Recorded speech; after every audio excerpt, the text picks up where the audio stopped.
proiezione dell'Italia e dei Paesi europei nell'Indo-pacifico, l'audizione dell'ambasciatore del Giappone in Italia, Satoshi Suzuki. Anche a nome dei componenti del Comitato ringrazio per la disponibilità a prendere parte ai nostri lavori l'ambasciatore Suzuki, accompagnato dalla dottoressa Haruka Kobayashi, terzo segretario d'ambasciata, e gli do subito la parola affinché possa svolgere il proprio intervento. Prego, Eccellenza. Grazie, signor Presidente. Please allow me to speak in English. Buonasera, and Honorable President, Vice President of the Foreign Affairs Committee, distinguished members of this subcommittee on the Indo-Pacific. I feel very honored to be here today. Well, in the interest of time, let me start immediately. Let me first thank all of you for giving me this opportunity at this respected subcommittee. I'm very pleased that I see the growing attention to the Indo-Pacific region in the Parliament. I'll be more than happy if my views will be of any help for your better understanding of the regional situation. Let me start by sharing our apprehension of the current international situation. Our view is that the international community is now at a critical and historic turning point. We are witnessing unprecedented changes, such as increasing challenges against existing international order by force, shift in power balance that has been sustained since during the post-Cold War period, and growing geopolitical rivalries between states, and the rise of self-assertive emerging economies and developing countries. Fundamental paradigm as the foundation of the international order, such as respect of sovereignty and territorial integrity, prohibition of any attempt to change the status quo by force, and observance of the United Nations Charter principles are now in jeopardy. As we are faced with dividedness and confrontation in the international community, it is, we think, crucially important to maintain and strengthen a free and open international order based on rules and lead it to the peace and stability of the world. I would like to stress that security in Europe and security in the Indo-Pacific is inseparable. We need to be reminded that issues in Ukraine, Middle East, and East Asia are interrelated. To our regret, there are certain countries that look at the world from a zero-sum view. We need to recognize that a power vacuum or lack of attention would invite new intrusion or intervention anywhere in the world. Well, having said this, I'd like to now turn to the Indo-Pacific. One single country alone cannot respond to such unprecedented global changes in our security environment. In the Indo-Pacific region, there is no such inclusive framework or architecture as EU or NATO in Europe.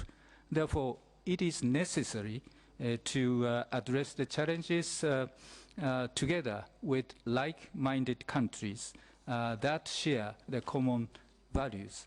Japan, advocating its vision of a free and open Indo-Pacific, created a framework of so-called Quad, that is Quadrilateral Security Dialogue, with the United States, Australia, and India, and took initiatives in several areas such as improvement of regional connectivity and enhancement of maritime safety and security.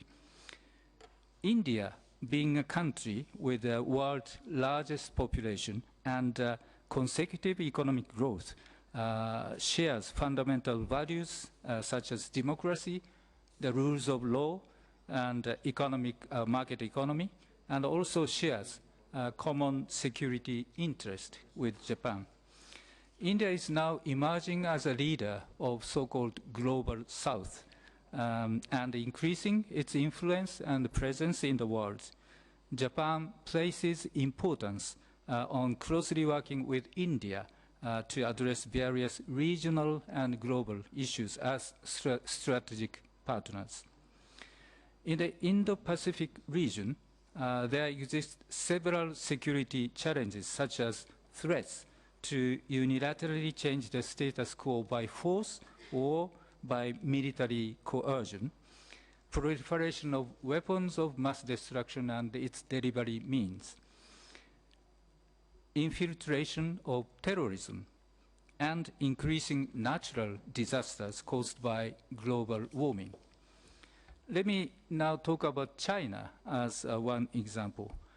China is the second largest economy and increasing its economic influence globally. At the same time, I have to say that China has been increasing defense spendings consistently in the past decade and beefing up its military capabilities extensively and rapidly without sufficient transparency. It more than doubled defense spending during the past decade. China does not hesitate to show off its military might and continue or even intensify unilateral attempts to change the status quo by force in the East China Sea, which includes Senkaku Islands and Taiwan, as well as the South China Sea, where it has territorial disputes and issues with Vietnam, the Philippines, Malaysia, Brunei, and Indonesia. Japan sees it as an unprecedented strategic challenge and intends to respond to it in collaboration with Japan's allies and like-minded countries in order to fortify rules-based liberal order in the region. To be more specific, China has been trying to militarize the adjacent sea areas of Senkaku Islands, which is historically Japan's territory, by deploying military vessels all the time and mobilizing more Coast Guard vessels. Over the years, dispatched Coast Guard vessels are becoming larger than before and equipped with more weapons than before, and repeatedly invade our territorial water for longer period. They also escalate harassment or intimidation against Japanese fishery boats by intentionally bumping against and chasing after. China also intensifies its military activities in the vicinity of Taiwan. Since August 2022, when House Speaker Nancy Pelosi of the United States visited Taiwan, Chinese Air Force fighter aircrafts started to cross the median line between Taiwan and China. China Coast Guard vessels also repeatedly sailed close to the median line in the Taiwan Strait. Military exercises were also carried out near Taiwan several times. China insists that Taiwan issue is its internal and domestic issue. But Japan views that the peace and stability of the Taiwan Strait is quite important, not only for the region alone, but also for the stability of the entire international community. So we hope this issue will be settled in a peaceful manner through dialogue. By the way, Japan's basic policy vis-à-vis China is to seek to build a constructive and sustainable relationship with China. To this end, it is more important than before to have direct dialogue at the leaders' level. Japan does not intend to alienate or isolate China. Rather, we intend to use the dialogue to directly convey our concerns about, for example, freedom of navigation, human rights, non-market economic practices, and economic coercion, and to urge China to take actions as a responsible member of the international community. At the same time, we will make sure that we cooperate with China on such common issues as global warming and disaster management. Another security challenge in the Indo-Pacific is the development and proliferation of weapons of mass destruction and its delivery means by North Korea. Last year, North Korea test-launched 25 ballistic missiles. Among them, they launched ICBM-class ballistic missile 5 times. Obviously, entire Europe falls within the trajectory range of North Korea. Recently, they repeated the launch of space launch vehicle to deploy its military satellite in orbit too. In this context, Japan is seriously concerned about the possibility that North Korea provides short-range ballistic missile to Russia.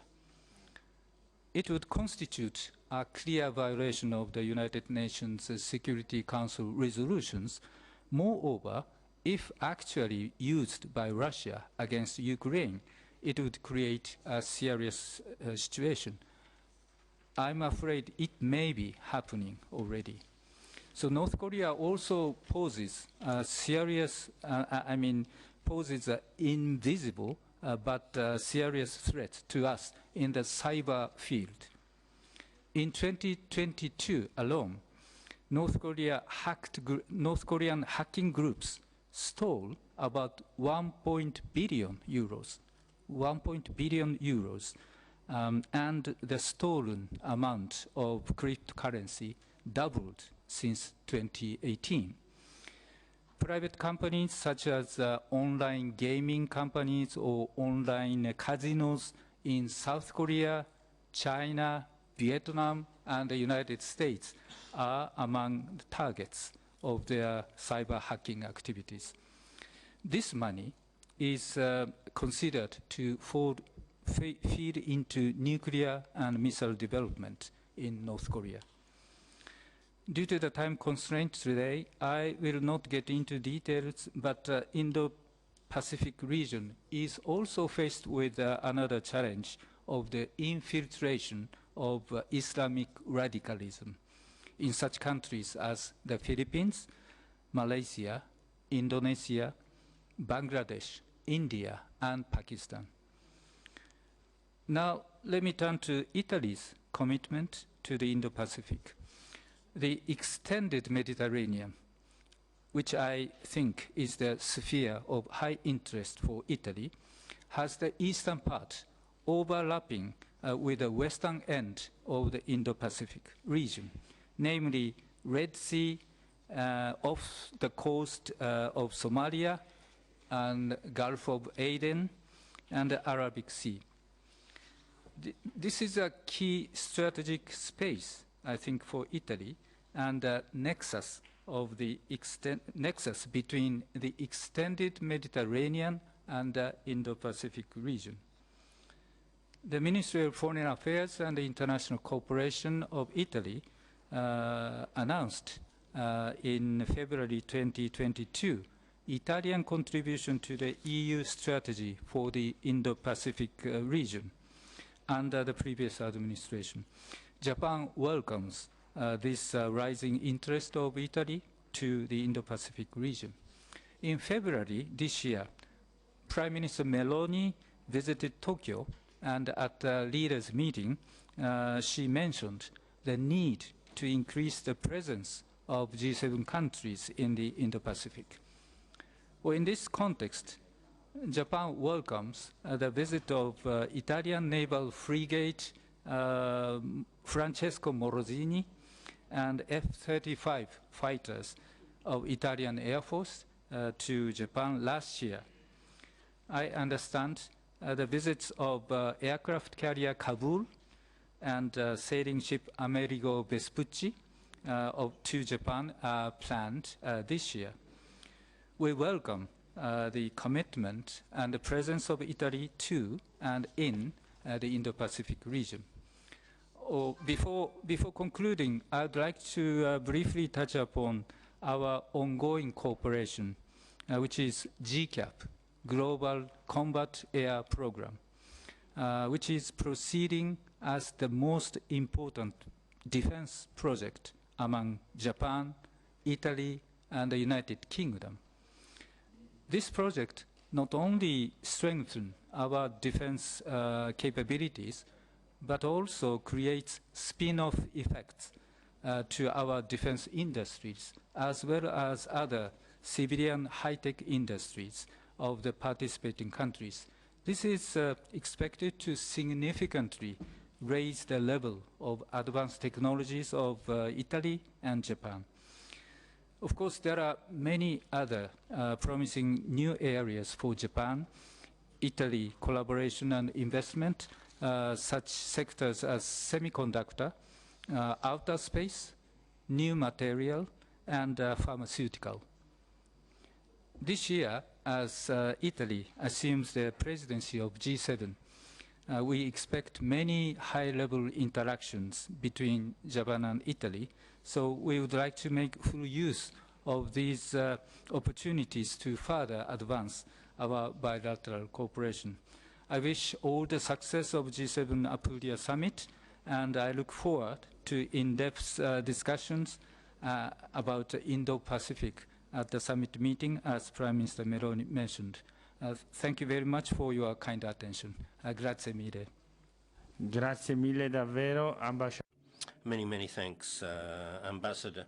With regard to GCAP, I'd like to give the floor to a very short question to our colleague Billy, who's in London, and who spoke at the University of Oxford on a conference on the Indo-Pacific. So asking her to be very brief, I'll give her the floor. Thank you, President, and thank you, Ambassador, for her willingness. I'll be very brief, Ambassador. I'd like to know, from your point of view, how Italy can contribute to peace and well-being in the Indo-Pacific, providing commercial and social support to the actors involved in that part of the world. Thank you very much. Are there any other requests for the floor? Are there any short comments people would wish to make? I don't see any. So before giving the floor to the Ambassador, yes, please. Ms. Quartapelle, who's Deputy Chair of the committee. With regard to G7,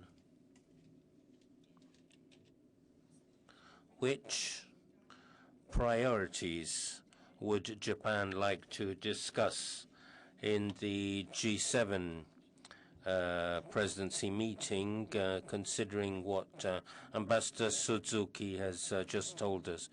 Scambiani withdraws their comment. So I'd like to thank the Ambassador, and we would like to express the wish that we continue to strengthen our relations between Italy and Japan and continue to work together, as Mr. Bidi was saying, for the widespread stability and prosperity in the area. We know the threats Japan has to face, missiles from North Korea, and the actions of China in the Senkaku Island area. To the north, there is Russia, so it's certainly an area which will be decisive for the future of the world and our democracies, and Italy will need to pay growing interest to this area. That's the goal of our committee. GCAP is very important. But there are other areas, you mentioned pharmaceuticals, where we can increase our commercial and industrial relations with the hope that truly we can continue to ensure that system of values which allow us to trade and work for the prosperity of our nations and also ensure freedom of navigation, which, as we can see, is not threatened solely in the South China Sea or the Senkaku Islands, but also in the Red Sea and elsewhere. So I'd like to give the floor to the Ambassador for your reply. You have the floor, sir. Oh, thank you very much for the questions. And for the first question, how Italy can contribute to peace and well-being of the region. Oh, there are many fields. As I mentioned, of course, the presence of Italy itself carries a very heavy message to the region. But more specifically, as President mentioned, pharmaceutical or global health, Italy has a very leading role to improve the health situation in Indo-Pacific. So I really hope that Italy and Japan can cooperate. And another theme point Italy can make contribution is send a message that free and fair trade is quite crucial. I mean, Japan and EU has an EPA already, and we have very good trade and service interactions. I think Italy can raise voices from here that we should uphold this free and fair trade system. This is for question number one. And regarding the question number two, G7, priorities of Japan. I think Prime Minister Meloni already mentioned her priorities. One is to maintain the rule-based international order, I think, which I briefly mentioned here. On this point, we fully share the importance, and we'd like to support this, because we are faced with Ukraine, Gaza, and many issues, Taiwan in our region. So I think it is the very foundation of the peace and stability of the world. So we like to put a priority. And also Africa. I think Prime Minister Meloni mentioned her vision of Mattei plan for Africa. I think Japan has been engaged with African countries more than 30 years by our initiative, through our initiative. So I think this is the area Italy and Japan can cooperate toward the improvement of social, economic, political situations in Africa. Thank you. Grazie ancora Ambasciatore, e grazie anche per la pazienza per i ritardi d'aula. La ringrazio per il suo contributo e dichiaro conclusa l'audizione. Very much for your contribution, Ambassador, and with this we come to